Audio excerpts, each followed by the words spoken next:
السلام علیکم ورحمۃ اللہ وبرکاتہ۔ الحمد للہ نحمده ونستعینه ونستغفره ونؤمن به ونتوکل علیہ ونعوذ باللہ من شرور انفسنا ومن سیئات اعمالنا من يهده الله فلا مضل له ومن يضلله فلا هادي له ونشهد ان لا اله الا الله وحده لا شريك له ونشهد ان سيدنا ومولانا محمدًا عبده ورسوله صلی اللہ تعالی علیہ وعلى آلہ وأصحابہ وبارک وسلم تسلیما کثیرا کثیرا۔ اما بعد فاعوذ باللہ من الشیطان الرجیم بسم اللہ الرحمن الرحیم۔ یا ایہا الذین آمنوا اتقوا اللہ ولتنظر نفس ما قدمت لغد واتقوا اللہ ان اللہ خبیر بما تعملون۔ ولا تکونوا کالذین نسوا اللہ فأنساهم أنفسهم أولئك هم الفاسقون۔ لا يستوي أصحاب النار وأصحاب الجنة هم الفائزون۔ وقال النبي صلى الله عليه وسلم الكيس من دان نفسه وعمل لما بعد الموت والعاجز من أتبع نفسه هواها وتمنى على الله أو كما قال النبي صلى الله عليه وسلم۔ صدق الله العلي العظيم وصدق رسوله النبي الكريم۔ رب اشرح لي صدري ويسر لي أمري واحلل عقدة من لساني يفقهوا قولي۔ سبحانك لا علم لنا إلا ما علمتنا إنك أنت العليم الحكيم۔ اللهم صل على محمد وعلى آل محمد كما صليت على إبراهيم وعلى آل إبراهيم إنك حميد مجيد۔ اللهم بارك على محمد وعلى آل محمد كما باركت على إبراهيم وعلى آل إبراهيم إنك حميد مجيد۔ محترمہ مائیں اور بہنیں، اللہ کا ہم سب پر بہت بڑا احسان اور بہت بڑا کرم ہے کہ اللہ نے دین کی باتیں سننے کے لیے تھوڑی دیر یہاں جمع فرمایا۔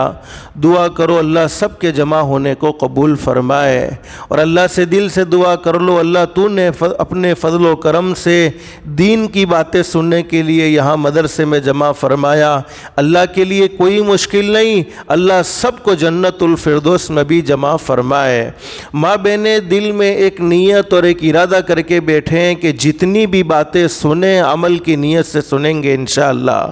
اس لیے کہ سننا اور سنانا تو بہت سی مرتبہ ہوتا ہے، نہیں ہوتا تو زندگی میں عمل نہیں ہوتا، اور اصل زندگی سنورتی ہے، زندگی بنتی ہے عمل سے۔ اللہ سے دل سے دعا کر لو اللہ ہم سب کو عمل کی بھی توفیق نصیب فرمائے۔ اور قرآن کریم میں اللہ رب العالمین فرماتے ہیں فبشر عباد اللہ فرماتے میرے بندوں کو اور میری بندیوں کو خوشخبری سنا دو۔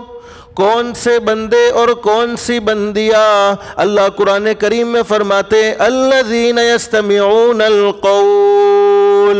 فیتبعون احسنا۔ اللہ فرماتے میرے وہ بندے اور میری وہ بندیاں جو دین کی باتوں کو، جو قرآن کی باتوں کو، جو حدیث کی باتوں کو دھیان سے سنتے ہیں، توجہ سے سنتے ہیں اور اس پر عمل کرتے ہیں۔ اب عمل کرنے پر اللہ کی طرف سے انعام کیا ملے گا؟ تو اللہ قرآن کریم میں فرماتے ہیں اولئک الذین ھداھم اللہ واولئک ھم اولو الالباب۔ اللہ فرماتے میرے بندوں اور میری بندیوں تم زمین پر عمل کی نیت کرو گے، تم زمین پر عمل کا ارادہ کرو گے، میں رب العالمین آسمانوں پر تمہارے لیے ہدایت کے فیصلے کر دوں گا۔ اور ماں بہنیں ہدایت سے بڑھ کر کوئی دولت ہو نہیں سکتی۔ دنیا کی مختصر سی زندگی میں انسان کو سب کچھ مل جائے لیکن ہدایت نہ ملے، اعمال صالحہ کی توفیق نہ ملے، اچھے اعمال کی توفیق نہ ملے، اس انسان کی دنیا کی زندگی بیکار ہے۔ اور جس کی دنیا کی زندگی اللہ کو ناراض کر کے بیکار ہو گئی، جس کی دنیا کی زندگی اللہ کو ناراض کر کے بگڑ گئی، اللہ حفاظت فرمائے، اللہ حفاظت فرمائے، اس کی آخرت کی زندگی درست نہیں ہو سکتی ہے۔ اس لیے کہ اللہ پاک نے دنیا کی زندگی آخرت کی زندگی سنوارنے کے لیے، دنیا کی زندگی آخرت کی زندگی بنانے کے لیے نصیب فرمائی ہے۔ اللہ سے دل سے دعا کر لو اللہ ہم سب کی دنیا بھی بہتر سے بہتر بنائے، آخرت بھی بہتر سے بہتر بنائے، اللہ ہم سب کو ہدایت کی دولت سے مالا مال فرمائے۔ ماں بہنیں مجھے مختصر بتلانا یہ ہے اللہ رب العالمین نے موت اور زندگی کا نظام چلایا ہے۔ لاکھوں اربوں خربوں کروڑوں لوگ اس دنیا میں آتے ہیں اور اس دنیا سے جاتے ہیں۔ اللہ نے موت کا ایک نظام چلایا، زندگی کا ایک نظام چلایا، لیکن موت زندگی کا نظام اللہ پاک نے کیوں چلایا؟ تو اللہ قرآن کریم میں فرماتے ہیں تبارک الذی بیدہ الملک وہو علی کل شیء قدیر الذی خلق الموت والحیات لیبلوکم ایکم احسن عملا۔ اللہ فرماتے میرے بندوں اور میری بندیوں میں نے تمہیں زندگی نصیب فرمائی، موت بھی زندگی کے بعد آنے والی ہے۔ اب زندگی نصیب فرمائی، زندگی اس لیے دی ہے بعد میں تمہیں مرنا ہے، آخرت کا سفر کرنا ہے، لیکن اللہ پاک فرماتے میں دنیا کے اندر دیکھنا چاہتا ہوں میرا کون سا بندہ، میری کون سی بندی اچھے اعمال کرتے ہیں، مجھے راضی کرنے والے اعمال کرتے ہیں، مجھے خوش کرنے والے اعمال کرتے ہیں۔ اور قرآن کریم کے ایک مقام پر اللہ رب العالمین ہمیں زندگی دینے کے بعد زندگی کا مقصد سمجھا رہے ہیں میرے بندوں اور میری بندیوں یہ بات دھیان میں رکھو، یہ بات اپنے دماغ میں رکھو کہ دنیا میں آنے والا کوئی ہمیشہ ہمیش کے لیے دنیا میں نہیں ہے، بلکہ ہر ایک کو ایک نہ ایک دن یہ دنیا چھوڑ دینی پڑتی ہے، ہر ایک کو آخرت کا سفر کرنا ہوتا ہے، ہر ایک کی موت آتی ہے۔ اسی لیے بہت اچھی بات کہی ہے ایک دن مرنا ہے آخر موت ہے، کر لے جو کرنا ہے آخر موت ہے۔ دنیا کی زندگی میں اچھے اعمال کریں گے پھر بھی مرنا ہی مرنا ہے، اور دنیا کی زندگی اللہ کو ناراض کر کے گزاریں گے پھر بھی مرنا ہی مرنا ہے۔ لیکن ماں بہنیں مجھے مختصر سمجھانا یہ ہے اللہ پاک اپنے بندوں سے محبت کرتے ہیں، اللہ پاک اپنی بندیوں سے محبت کرتے ہیں۔ ماں باپ کو اپنے بچوں سے محبت ہوتی ہے، بچے کتنے بھی نافرمان کیوں نہ ہو، لیکن ماں باپ اپنے بچوں کو تکلیفوں میں دیکھنا پسند نہیں کرتے، ماں باپ اپنے بچوں کو مصیبتوں میں دیکھنا پسند نہیں کرتے۔ اور حدیث شریف میں ہمارے نبی حضرت محمد رسول اللہ صلی اللہ علیہ وسلم نے ارشاد فرمایا میرے امتیوں سن لو، ہمارا پیدا کرنے والا اللہ تو 70 ماہوں سے یعنی 70 ماہوں سے زیادہ مہربان ہے۔ 70 ماہوں کے دل میں جتنی محبت ہے اس سے کئی گنا زیادہ محبت ہمارا پیدا کرنے والا اللہ ہم سے کرتا ہے۔ ہمارا پیدا کرنے والا اللہ ہمیں 70 ماہوں سے زیادہ چاہتا ہے۔ جب ماں کے دل میں اللہ نے محبت رکھی، ماں ماں اپنے بچے کو تکلیف میں دیکھنا پسند نہیں کرتی، ماں اپنی بچی کو تکلیف میں دیکھنا پسند نہیں کرتی، تو پیدا کرنے والا اللہ جس نے ہمیں پیدا کیا ہے 70 ماؤں سے زیادہ مہربان ہے، وہ اللہ اپنے بندوں کو اور اپنی بندیوں کو کیسے تکلیف میں دیکھنا پسند کرے گا؟ لیکن ماں بہنیں مجھے مختصر سمجھانا یہ ہے، اللہ پاک نے ہمیں زندگی نصیب فرمائی، زندگی نصیب فرمانے کے بعد زندگی کا مقصد سمجھایا۔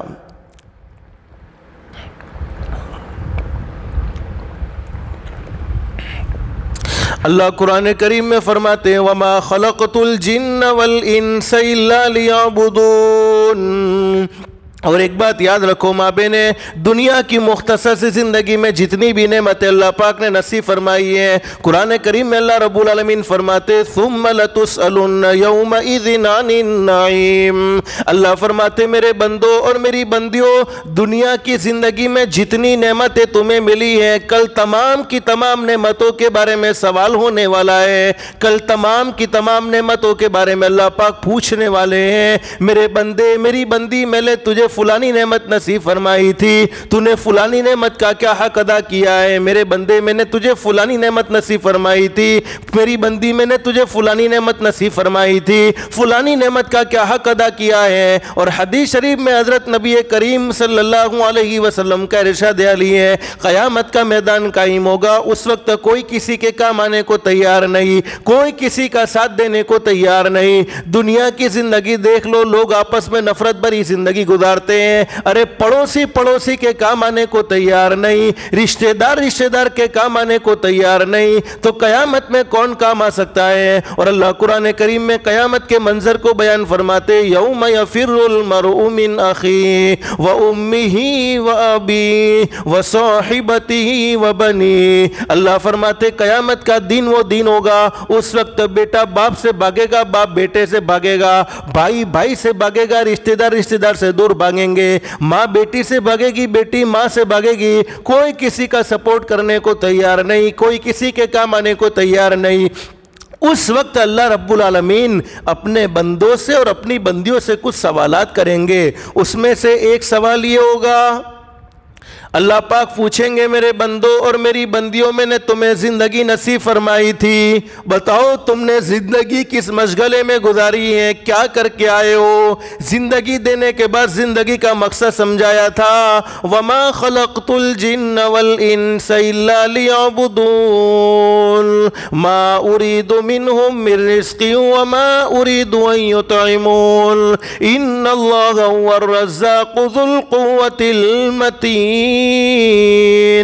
اللہ پاک فرماتے میں نے زندگی تمہیں اس لیے نصیب فرمائی ہے کہ زندگی میں تم اللہ کی عبادت کر کے اللہ کو پہچان لو، اپنے تعلق کو اللہ سے قائم کر لو۔ تو ماں بہنیں مجھے مختصر سمجھانا یہ ہے کہ ہمارا پیدا کرنے والا اللہ ہم سے محبت کرتا ہے، ہمارا پیدا کرنے والا اللہ یہ چاہتا ہے کہ میرے بندے اور میری بندیاں دنیا میں بھی کامیاب ہو جائے اور مرنے کے بعد کی آخرت کی زندگی میں بھی کامیاب ہو جائے۔ تو اللہ پاک کامیاب ہونے کے لیے ہمیں کچھ گولڈن چانس نصیب فرماتے ہیں۔ ماں بہنیں ہم ہمیشہ اللہ کی نافرمانی کرتے رہتے ہیں، ہمیشہ اللہ کو ناراض کرتے رہتے ہیں، ہمیشہ ہماری فطرت میں گناہ ہے۔ 24 گھنٹے میں ہم اپنی زندگی کا جائزہ لے لیں، ہمارے کون سے 24 گھنٹے ایسے گزرے ہیں جس دن میں ہم نے اللہ کی کوئی نافرمانی نہ کی ہو، جس دن میں ہم نے کوئی گناہ نہ کیا ہو، اللہ کو ناراض کرنے والا کوئی کام نہ کیا ہو۔ اور حدیث شریف میں فرمایا نبی کریم صلی اللہ علیہ وسلم نے جب کوئی بندہ یا جب کوئی بندی زمین پر رہ کر اللہ کی نافرمانی کرے، زمین پر گناہ کرے، زمین پر اللہ کو ناراض کرنے والا کام کرے، تو زمین اللہ سے کہتی ہے اے اللہ تیرا یہ فلانا بندہ، تیری یہ فلانی بندی، تو نے اسے ہزاروں نعمتوں سے مالا مال فرمایا، ایمان جیسی عظیم دولت سے مالا مال فرمایا، حضرت محمد رسول اللہ صلی اللہ علیہ وسلم کی امت میں پیدا فرمایا، تو نے مسلمان کے گھر میں پیدا فرمایا، اس کے باوجود تیرا فلانا بندہ، تیری فلانی بندی اذان کو سن کر نماز نہیں پڑھتے، اپنی زبان سے ہمیشہ جھوٹ بولتے رہتے ہیں، آنکھوں سے غلط دیکھتے رہتے ہیں، کانوں سے غلط سنتے رہتے ہیں، ہمیشہ تجھے ناراض کرنے والے کام کرتے ہیں، ہمیشہ تیری نافرمانی کرتے رہتے ہیں، اللہ اجازت دے دے میں پھٹ جاؤں۔ زمین کہتی ہے کہ اللہ سے کہتی ہے اللہ اجازت دے دے میں پھٹ جاؤں اور فلانی بندی کو زمین میں ڈسا دیا جائے، فلانے بندے کو زمین میں ڈسا دیا جائے، اس وقت اللہ فرماتے زمین بندہ یا بندی تیرے ہے یا میرے، یعنی فلانا نافرمانی کرنے والا بندہ تیرا ہے یا میرا، یا فلانی نافرمانی کرنے والی بندی تیری ہے یا میری؟ تو زمین کہتی اللہ بندی تو تیری ہے، اللہ بندہ تو تیرا ہے۔ اللہ پاک زمین سے فرماتے پھر میرے نافرمان بندوں اور بندیوں کی توبہ کا میں انتظار کرتا ہوں، ان کو میرے حوالے کر دو، جب ایک مرتبہ مجھ سے سچے دل سے معافی مانگیں گے۔ حدیث شریف میں فرمایا نبی کریم صلی اللہ علیہ وسلم نے، جب میرا کوئی امتی اللہ کے سامنے روتا ہے، سچے دل سے معافی مانگتا ہے، آنکھوں سے آنسو کا قطرہ گال پر آنے سے پہلے اللہ پاک فرماتے میری عزت کی قسم میں نے تیری زندگی کے سارے گناہوں کو معاف کر دیا ہے۔ تو اللہ پاک تو کریم ہے، اللہ پاک تو رحیم ہے، اپنے بندوں کو تکلیفوں میں مبتلا کرنا نہیں چاہتا، اپنی بندیوں کو تکلیف میں مبتلا کرنا نہیں چاہتا۔ اللہ پاک تو یہی چاہتے ہیں میرے بندے اور میری بندیاں دنیا میں بھی کامیابی حاصل کر لیں،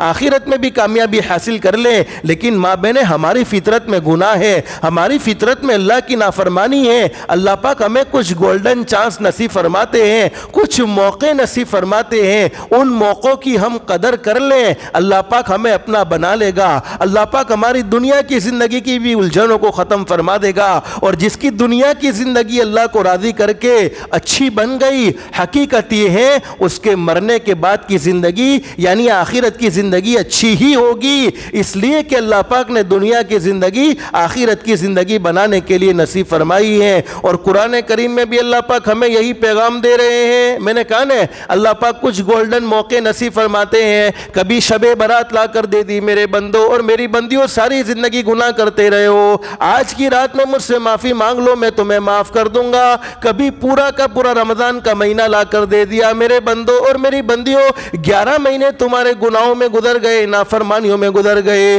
مجھے ناراض کرنے والے کاموں میں گزر گئے، 1 مہینہ نیکی کر لو، 1 مہینہ مجھے راضی کرنے والے کام کر لو، 1 مہینے میں مجھ سے سچے دل سے معافی مانگ لو میں تمہیں معاف کر دوں گا۔ کبھی اللہ پاک ہمیں موقع نصیب فرماتے ہیں، ابھی آنے والا یہ چونکہ یہ ذی القعدہ کا مہینہ ہے، آج اس کی 28ویں تاریخ ہے، آنے والا مہینہ ذی الحجہ کا مہینہ، حج والا مہینہ، جس میں اللہ رب العالمین اپنے بندوں کو اور اپنی بندیوں کو کیا انعام نصیب فرماتے ہیں وہ میں مختصر آپ کو بتلانا یہ چاہتا ہوں۔ ویسے تو زندگی کی ہر گھڑی بڑی قیمتی ہے، لیکن اللہ پاک کبھی ہمیں گولڈن چانس، گولڈن موقع نصیب فرماتے ہیں، ان موقعوں کی ہم قدر کر لیں جس کے نتیجے میں اللہ پاک ہمیں اپنا بنا لے گا اور ہماری زندگیوں کی الجھنوں کو ختم فرما دے گا۔ اور قرآن کریم میں اللہ پاک ہمیں یہ پیغام دیتے ہیں، یا ایھا الذین آمنوا اتقوا اللہ،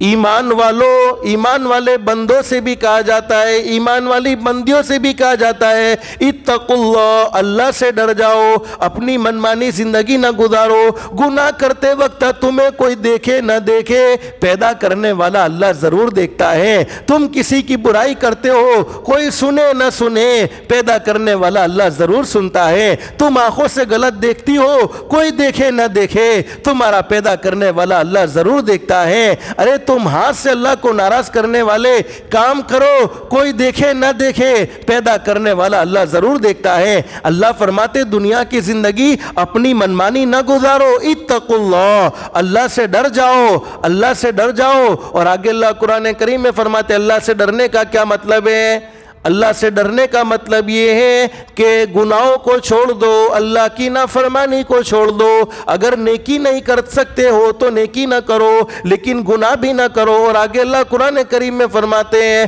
وَلْتَنْظُرْ نَفْسٌ مَا قَدَّمَتْ لِغَدٍ، دنیا میں بسنے والے ہر انسان کو یہ سوچنا چاہیے اس نے آخرت کے لیے کیا تیاری کر رکھی ہے، آخرت کے لیے اس کے پاس کیا سامان ہے۔ ماں بیرے ہم دنیا کی زندگی میں سفر کرتے ہیں، جب کہیں ہمیں باہر جانا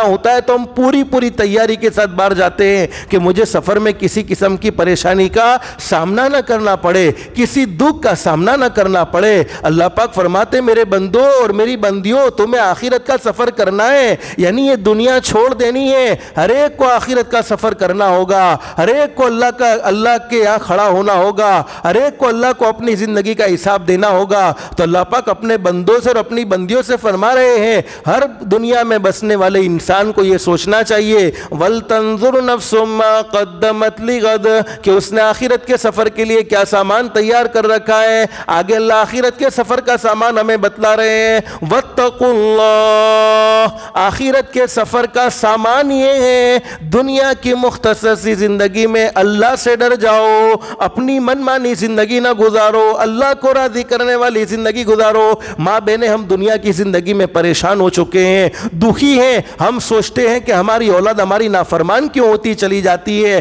ہمارے بچے ہماری باتیں مانتے نہیں. ارے گھر میں لڑائی جھگڑے ہیں, آپس کی محبتیں دین بدین ختم ہوتی چلی جا رہی ہیں, نفرتیں دین بدین بڑھتی چلی جا رہی ہیں. آخر پریشانیاں کیوں, آخر تکلیفیں کیوں, آخر مصیبتوں کا سامنا کیوں؟ اور ماں بہنیں ہر ایک کی یہ خواہش ہوتی ہے کہ ہم جیسا چاہتی ہے, آپ کو میں کہہ رہا ہوں ماں بہنیں تمہاری یہ خواہش ہوتی ہے کہ تم جیسا چاہتی ہو ویسا ہی تمہارا پیدا کرنے والا اللہ فیصلہ کرے. ہم اپنی اولاد کو جیسا دیکھنا چاہتے ہیں ویسا ہی ہماری اولاد کو اللہ بنا دے. ہم اپنے کاروبار میں اپنے بزنس میں جیسی برکت چاہتے ہیں ویسی برکت اللہ پاک ہمیں نصیب فرما دے. ہر انسان کی, ہر مرد کی, ہر عورت کی یہ سوچ ہوتی ہے میں جیسا چاہتا ہوں یا میں جیسا چاہتی ہوں ویسا ہی میرا پیدا کرنے والے اللہ فیصلہ کرے. اللہ پاک اپنی بندیوں سے فرماتے ہیں, دیکھو اللہ پاک آپ لوگوں سے کیا کہہ رہے ہیں ماں بہنیں, چونکہ یہ عورتوں کے لیے بیان ہے اس لیے میں آپ کو کہہ رہا ہوں. اللہ پاک اپنی بندیوں سے کیا کہتے ہیں؟ اللہ پاک فرماتے ہیں میری بندی تو کچھ چاہتی ہے میں کچھ چاہتا ہوں. ماں بہنوں تم کچھ چاہتی ہو, تمہارا پیدا کرنے والا اللہ کچھ چاہتا ہے. اللہ پاک فرماتے ہیں میری بندیوں تم کچھ چاہتی ہو میں کچھ چاہتا ہوں, ہوتا تو وہی ہے جو میں چاہتا ہوں. اللہ پاک اپنی بندی سے کہتے ہیں میری بندی تو کچھ چاہتی ہے میں کچھ چاہتا ہوں, ہوتا تو وہی ہے جو میں چاہتا ہوں. تو وہ کر کے دیکھ جو میں چاہتا ہوں پھر وہ ہوگا جو تو چاہتی ہے. تو تم اپنی چاہت کے مطابق ماں بہنیں فیصلہ چاہتی ہو تو اپنی زندگی کو اللہ کی چاہت کے مطابق گزارو. اللہ قرآن کریم میں فرماتے وَلْتَنْظُرْ نَفْسٌ مَّا قَدَّمَتْ لِغَدٍ دنیا میں بسنے والے ہر انسان کو یہ سوچنا چاہیے کہ اس نے آخرت کے لیے کیا سفر کا سامان تیار کر رکھا ہے. آگے اللہ آخرت کے سفر کا سامان بتلاتے ہیں وَاتَّقُوا اللَّهَ اللہ سے ڈر جاؤ. اپنی مختصر سی زندگی میں, ختم ہونے والی زندگی میں ہم نے ہزاروں جنازے دیکھے ہیں, ہم نے کئیوں کے موتوں کی خبر سنی ہے, کئی لوگ دنیا سے جاتے ہوئے ہم اپنی آنکھوں سے دیکھ چکے ہیں. لیکن ماں بہن حقیقت یہ ہے دنیا سے جانے والا ہر انسان دنیا میں بسنے والے لوگوں کو ایک پیغام دیتا ہوا جاتا ہے, اے دنیا میں بسنے والے لوگوں میری زندگی کو دیکھ لو. ایک وہ زمانہ تھا میں تمہارے گھر میں بیٹھ کر کھانا کھاتا تھا یا کھانا کھاتی تھی. ایک وہ زمانہ تھا میں تمہاری باتوں کی محفل میں شریک رہتا تھا یا شریک رہتی تھی. ایک وہ زمانہ تھا میں تمہارے گھر میں رہتا تھا یا گھر میں رہتی تھی. لیکن آج وہ دین آیا, تم نے مجھے گھر سے نکالا, محلے سے نکالا, شہر سے نکالا, قبرستان کے حوالے کر دیا. جیسا میرا یہ آج حال ہوا ہے کل وہ تمہارا بھی ہونے والا ہے. تو ماں بہنیں جانا تو ہر کسی کو ہے, لیکن چونکہ مجھے مختصر بتلانا یہ ہے زندگی اللہ کی بہت بڑی نعمت ہے. ابھی یہ آنے والے ذی الحجہ کے 10 دن اللہ پاک اس میں اپنے بندوں کو کیا انعام نصیب فرماتے ہیں وہ مجھے مختصر آپ کو بتلانا یہ ہے. حدیث شریف میں حضرت نبی کریم صلی اللہ علیہ وسلم کو, حضرت نبی کریم صلی اللہ علیہ وسلم کے بارے میں ارشاد علی ہے ہمارے نبی کو اپنی امت سے بہت محبت تھی. ہم جب ہمارے نبی کی مبارک زندگی کو پڑھیں گے, مبارک زندگی کو سنیں گے تو یہ فیصلہ کرنے پر مجبور ہوں گے کہ ہمارے ماں باپ سے بھی زیادہ اگر ہم سے کوئی محبت کرنے والا تھا تو وہ ہمارے نبی حضرت محمد رسول اللہ صلی اللہ علیہ وسلم کی ذات گرامی ہے. ہمارے نبی نے ہم سے سچی محبت کی ہے, ہمارے نبی نے ہر موڑ پر ہماری رہنمائی فرمائی ہے. ارے کون سا راستہ اختیار کرو گے تو جنت میں جاؤ گے, کون سا راستہ اختیار کرو گے تو جہنم میں جاؤ گے. حدیث شریف میں فرمایا نبی کریم صلی اللہ علیہ وسلم نے ابھی یہ آنے والا مہینہ ذی الحجہ, ذی الحجہ اس لیے کہتے ہیں کہ یہ حج والا مہینہ ہے. اللہ رب العالمین نے اس میں ایک عبادت رکھی ہے جس کو حج کہتے ہیں. اللہ سے دل سے دعا کر لو اللہ ہر ایک کو حج کی سعادت نصیب فرمائے, اللہ ہر ایک کو مکۃ المکرمہ جانا, مدینۃ المنورہ جانا مقدر فرمائے. اور اگر ماں بہنیں آپ مکۃ المکرمہ کا سفر کرنا چاہتی ہو, مدینۃ المنورہ کا سفر کرنا چاہتی ہو, بظاہر ہمارے پاس کوئی اسباب نظر نہیں آتے, اللہ مدینہ دکھا دے, اللہ مکہ دکھا دے,